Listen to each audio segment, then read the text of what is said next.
Assalamualaikum warahmatullahi wabarakatuh. Perkenalkan, nama saya Zania Nur Afifah. Saya dari kelas 2020A. Di sini saya akan mepresentasikan hasil ujian akhir semester saya di mata kuliah fonologi. Soal pertama, coba gambarkan letak 25 sumber bunyi bahasa yang melibatkan studi tentang alat-alat ujar atau ucap atau berkenaan bagaimana bunyi bahasa itu berasal.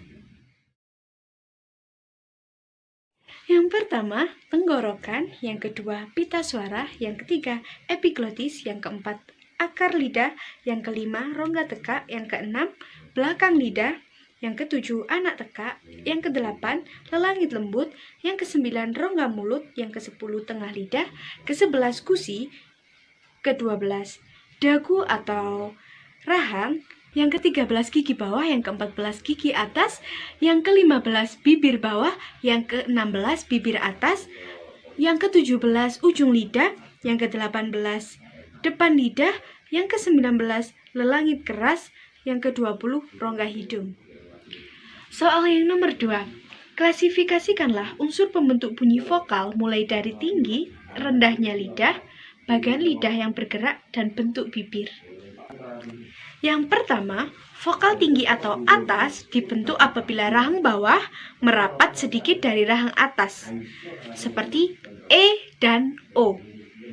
Yang kedua, vokal madya atau tengah yang dibentuk apabila rahang bawah menjauh sedikit dari rahang atas, E atau O.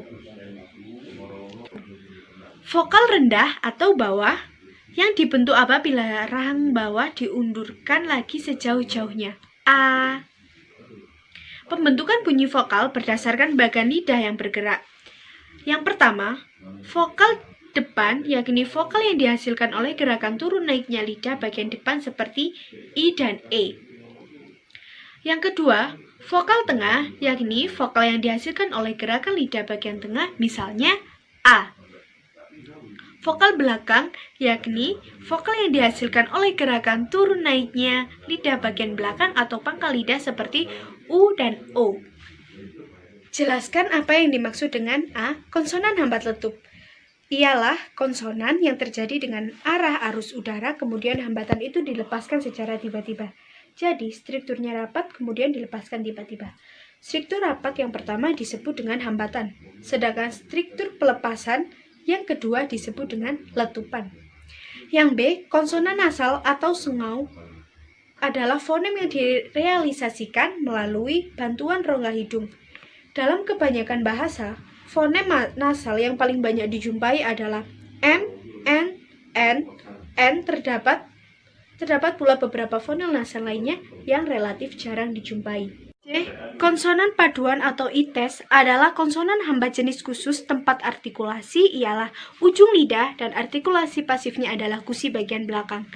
Yang D. Konsonan geseran atau frikatif. Konsonan geseran adalah konsonan yang dibentuk dengan menyempitkan jalannya arus udara yang dihembuskan dari paru-paru, sehingga jalannya udara terhalang dan keluar bergeser. Jadi, strukturnya tidak dapat seperti pada konsonan letup tetapi renggang. E. Konsonan getar. Konsonan getar adalah konsonan yang dihasilkan oleh getaran antara artikulator dan tempat artikulasi. Konsonan getar yang termasuk dalam International Phonetic Alphabet adalah alveolar bilabial.